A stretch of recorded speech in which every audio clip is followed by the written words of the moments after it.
Hi everyone, today we're going to go over crow pose or bakasana. Crow pose is one of the more accessible arm balances, usually one of the first you'll learn when you're starting your arm balance journey. If you have a couple blocks handy, especially if you're new to crow pose, they'll really help you out. When you're ready, we'll get started in downward facing dog. Push the mat away from you, maybe take a little pedal out of the feet. Any movements you need to adjust. Lift the hips up towards the sky as you send the weight down through the heels.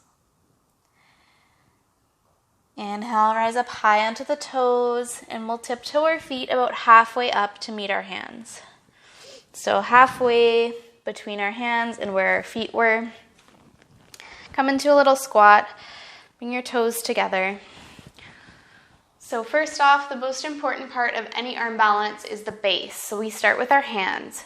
So we're going to place our hands down intentionally, slightly wider than shoulder distance apart. I personally like to make it so my pointer finger is in line with the top of the mat versus my middle finger, and it's just a slight movement, but I feel like I have too much internal rotation if it's my middle finger lining up straight with the mat. So it's just slightly pointed out, but not really. So my pointer finger is straight. So find what works for you. So you want the weight evenly through all four corners of your hands, fingertips gripping into the mat. So use this gripping action, and that'll help actually give you some control when you do start to balance. And then we want to spiral the biceps forward. So if you're out like this, when you bend, that's not going to be great on the wrist, and that's not going to be quite as strong. So wing your elbows out wide and then spiral them forward and hug the arms in towards each other. So that's going to create a nice stable base here for your arm balance.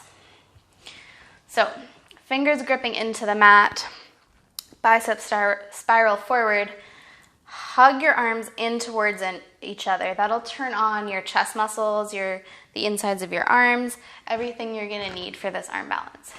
So with that all fired up, begin to lift your hips up higher than your shoulders. As you do so, I want you to begin to round the upper spine. So push the mat away, round the upper spine, but keep the bend in the elbows. So protract the shoulder blades, hug your core in and up. So you're in this very engaged position right here. And then bring your knees up as high up the arms as you can. So it doesn't matter if they're all the way up to the armpits, they just have to be above the elbow. And as you get your knees up your arms, hug everything in, protract the shoulder blades, begin to send your weight forward slightly, but gaze up towards the top of the mat. So don't gaze straight down, otherwise that's where you'll go. So gaze up towards the top of the mat, lift everything up, hug everything in, shift the weight forward. Maybe you lift one foot, maybe you lift the other. Press the toes towards each other, hug everything in, keep protracting the shoulder blades. And release. So if you can't quite get off all the way, I want you to just play with shifting the weight forward, feeling all those actions of hugging in, lifting up, and shifting forward. And start to begin building strength that way.